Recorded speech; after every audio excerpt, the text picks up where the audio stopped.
All right, I do want to circle back and talk about Paul George. He had a long therapeutic session with the local media in Indianapolis. It was actually, guys, a little sad at one point. George said this is the most frustrated he can remember being. He even added, quote, "Maybe I'm just living in the past of how good we used to be." Yeah. Look, wow. Things have certainly changed in Indiana. This is a team that had, once upon a time, right, they were the real threat to LeBron James in the East. Now, they wouldn't even make the playoffs if the postseason started today. They've lost 4 straight. They're 15-18. But George is saying now he has decided he is going to change his attitude. He said, quote, "I've been caught up with officials, getting caught up with on-court stuff. I've lost sight of how fun this game is to me. I just have to approach it as being myself, enjoying the process, enjoying the grind." And Byron, reporters said they did see George noticeably goofing around in practice more yesterday, trying to live by his words there. Does this work? Is this going to work if he's well, you know what? happy and he knows it? Kudos to Paul for saying, you know, I got to make a change. You know, the season is not going the way we expected it. I'm not playing the way I expect to play. It's been rough in Indiana at this particular point. So I got to try to change it up. You know, that's great. Kudos to him for that. But you know what changes all that and makes it fun? Winning. Bottom line, winning. You want to have fun. You can't fake it till you make it in the NBA. No, you can't fake it. You got to go on the court. You got to produce. You guys got to come together and figure this thing out. And winning solves all that. There's winning and misery. That's it. Pat Riley said that. That's right. I know where you got that misery. from. That's it. And he was absolutely right. Now here's the thing. I look at it this way. He played on those really good Indiana teams that had older veteran leader guys. David West isn't around anymore. All of a sudden, Paul George is the leader of that team. And that's a role he wasn't necessarily used to. He was just used to playing his game, not having to worry about dealing with other guys and dealing with personalities. And I think it's taken him about 1.5 years to kind of figure out, hey, you know what? I don't have to stress over that stuff. If I play my game, I can lead by example and just kind of do it that way. Yes, but I agree with Byron. And winning is really the thing. Sure, I think of course. I think he would be a great leader if they were winning. I think he would know exactly what he was doing. He's a fantastic player. All right. We got to take a quick break. When we return, we will talk about a new basketball league. Ice Cube is launching for retired players. Byron, which is going to be awesome. But first, here's our distant replay from this date in 2001, starring our own Tracy McGrady. Hudson runs it down. Tracy was really strong. Oh, no. Who is that? Othello Harrington. Othello. Georgetown. Why was he jumping? Patrick Ewing and Alonzo Mourning are shuddering somewhere. Othello like that never hang blocked on the the shot in his rim. life. Why is he jumping? Come on. What they really want to do is sit around, look at some killer basketball highlights. So, hey, LeBron James very nicely has accommodated us by having a birthday today. That just gives us carte blanche. We have an excuse. We're just going to show you a bunch of awesome video. You know, this conversation actually started with LeBron, who does turn 32 today. He was asked to compare himself to Michael Jordan at the same age. And it really is an interesting inflection point to look at the numbers because Michael had won 3 titles by 32, and guess what? Same for LeBron. And because LeBron didn't have to go through that, whole pesky college thing first, he has already racked up more points, rebounds, and assists than MJ. Not to mention, he does have one additional one of those shiny MVP trophies. So if what LeBron told us this summer is true, and he really is chasing Michael Jordan's ghost, Michael Jordan, not dead, but that's what he said, to see who is the most dominant player of all time. It was news to Michael Jordan when he said that. That's all I'm saying. Not dead. He is at least on the way, right, to making a case for himself. Now, that being said, LeBron does feel that's where the similarities stop. He gave a quote yesterday on their actual playing styles. He was having none of the comparison. He was much more of a scorer, and at that point, did a lot of post work at that point in time. But our games were just different. His body is different. My body is different than his. All right, so who does LeBron compare to in the way he plays? I mean, he's obviously, right, guy's got a lot of magic in his game, the court vision, the passes, the way he controls the floor. Who's that guy in that shot? Oh, look at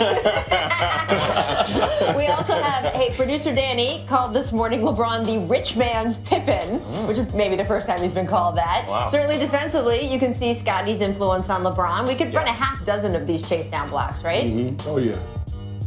It's good. And then Cavs coach Ty Lue, his comparison was he thought LeBron has the same explosiveness as Dominique Wilkins. another compliment. Yeah, I mean, look, I don't think there's any question when you talk about one of the greatest dunkers of all time and finishers. I mean, that's LeBron, too. Right, and of course, you got to throw in Dr. J, as far as I'm concerned. If you're going to talk about athleticism, boom, there you go. And Oscar Robertson, look, we keep talking about Oscar in reference to Russell Westbrook right now because of the triple-doubles. But let's be honest, all a triple-double is a way of measuring all-around influence in a basketball game. And that is probably the most LeBron James thing of all. The best thing you can say about LeBron is he does everything exceptionally well. He can play 1 through 5, guard 1 through 5, score when he has to, facilitate when he has to. And look, his leadership skills have improved every year he has been in the league. At 32, he now has better numbers than he did at this point last season. Oh, and by the way, along the way, he did happen to topple a 73-win team led by a 2-time MVP, thanks to the best NBA Finals comeback in history. So, you know, it's possible that he's actually comparable to no one. Of course, that's not going to stop all of us from trying. All right, so guys, who do you think influenced LeBron the most? I mean, we saw a highlight there, Byron, that you may have something to say about. You know who I'm going to say. Go ahead. Do it. You know I'm going to say Earvin Magic Johnson. Of course. I mean, we just talked about it. He can guard 1 through 5. Magic Johnson can guard 1 through 5 back in the day. He can play every position. Magic Johnson could play every position back in the day. He can facilitate. We know Magic was the best facilitator of all times. His vision. We know Magic's vision was the best. Now, you add the fact that, like LeBron said, he can score when he wanted to. Believe me, Earvin Magic Johnson back in the day could average 25 points a game if he wanted to. And then you look at the other thing I compare him to is that these two great football players who also played college basketball, Tony Gonzalez and Tony Gates, were two of the best tight ends ever. Yes. Put LeBron, and I've always said this about LeBron James. Right? He is a tight end in a basketball uniform. Yep. He would have been untouchable in the NFL as well. And we already know he's untouchable on the basketball court. Well, remember, he had that flag football game, him and Kevin Durant. So he feels like he is a receiver of sorts. He is. So there's that. Now, I'm with you on Magic. I'm with you on Oscar Robertson. I would throw in the upper body or the body frame of a Karl Malone. I would add that into the equation. Because LeBron is built like a truck. I don't think we've seen a guy as chiseled as LeBron since this guy right here, the mailman, Karl Malone, who was built like a brick house. So that's the other part of the equation that I would throw in there. I would throw that LeBron's strength is only rivaled of that of a guy who's one of the greatest power forwards of all time. Yeah, well, I would agree with you there as well. And one thing that I left out with LeBron is we talk about his athleticism, but his speed and his quickness is unmatched when you look at somebody his size. And Karl might be the closest guy to him when you talk about those two elements of his game as well. And he's 32. I mean, he pointed out yesterday to reporters, he said, I'm like a fine wine. I just keep aging well. I don't know how many more years we have of this version of LeBron, but it's looking good this year. As I said, his numbers are better than last year. Looks real good right now. And let's keep enjoying it as long as we can, too. Absolutely. I love that you brought up those flag football games because I did notice those flag football games stopped when Durant became more of a threat to LeBron. It was like, oh, look, I want to help him out. We'll have some fun. Work out with him in the offseason. That's all done. See you later. That's what true competitors do, though. I can't imagine why. I don't know why I was down there. You're getting a little too close. Exactly. All right, let's turn our attention to last night's game in Cleveland. The Cavs had an 18-point lead at the start of the fourth quarter, but they did have some trouble putting the Celtics away. Boston pulled to within 1 3 times in the final 2 minutes. They did end up falling 124 to 118. So, George, you could kind of look at it either way. Did the Celtics losing that way to the Cavs tell you they're close, or they're not really remotely close? Yeah, I don't believe they're remotely close. I look at this team, and I think they're really good.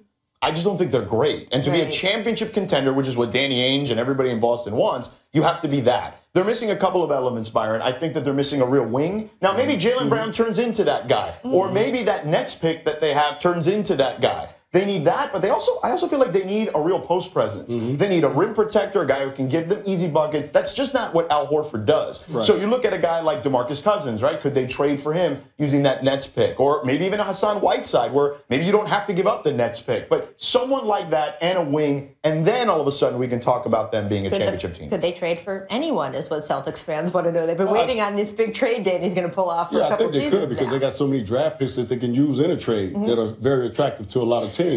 But I agree with you, George, is the fact that they are a very good basketball team. And I said this when Al signed with them this offseason, that's a great piece to the puzzle. But he's not a game changer, but he's a great piece to the puzzle. So they've taken another step forward, in the Eastern Conference, which is very slim anyway. there's no team in the Eastern Conference that I look at right now that's going to challenge Cleveland for a championship as far as the Eastern Conference is concerned. But the Boston Celtics and Toronto, those two teams can make it interesting.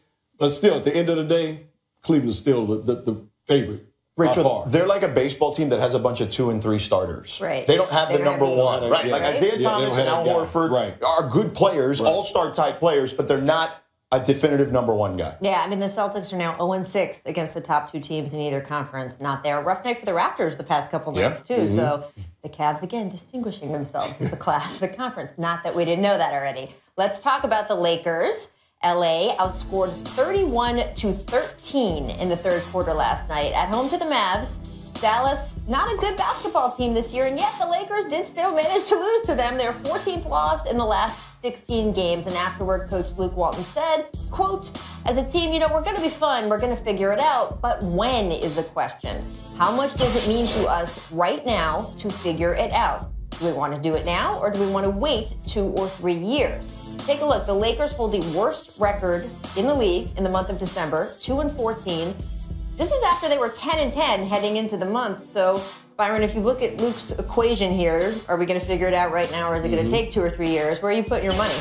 Well, it's going to take 2 or 3 years. Now, when he said, do we want to wait, we all know LA fans don't want to wait. Yeah. And if they wanted to wait, I wouldn't probably be sitting here with you guys. So I'm just saying. Hey, so listen, you're being honest. Listen, they don't want to wait. Yeah. I understand what he's saying, but you're going to have to. Unless they can make a trade or like you said, make that draft pick that can come in right away and be a game changer, they're going to have to wait for these young guys to continue to develop. And they will. They will develop. They'll get better and better. But they are still a year or 2 or 3 away from being a team that can contend in the playoffs. I'm with Byron. That first month of the season was a little fool's gold there, basically. They dealt with some injuries. Then they had to play 8 and 9 guys for about 2 weeks. And this team isn't built for that. There's a reason those guys weren't set out to play those type of minutes. But what is a real progression here? Isn't 30 wins, shouldn't that be enough for this team? And I still feel like they're on a path for 30 wins potentially. That would be a really good season for them. You're talking about a 13-win improvement. Well, I mean, I think part of what Luke's talking about is he's just looking for some fight from the individual guys. He said in his post-third quarter and in between the third and fourth quarters last night, he was like, I thought we would fight more than this. And I think that's when he's looking at the individual players, guys like D'Angelo. He wants to see some of that individual growth. What do you expect? Yeah, I think that's exactly what he wants to see. You can't settle in on accepting losing. Right.